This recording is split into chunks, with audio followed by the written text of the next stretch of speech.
Ikat mo na lang pag ano. Maraming bulaklak. Ano pang tawag sa ganaring?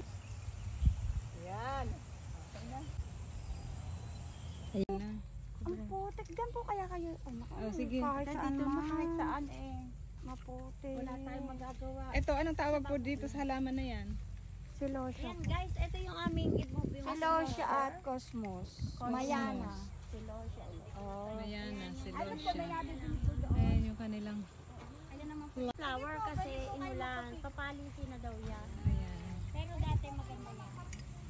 Ayan. Ano, hindi daw lumaki. Wala tayong magagawa. Ito, anong tawag po dito sa halaman na yan? Silosya. Ayan guys, ano, hindi daw lumaki. Ito yung kanilang pantanim pang sunflower. Silosya. Oh. Mayana, silosya. Pwede po kayo pumasok sa gitna ng halaman. Ng sunflower kasi inulan. Papalisin na daw yan. Ayan. Pero dati maganda yan. Ayan. Ano, hindi daw lumaki. Ito yung kanilang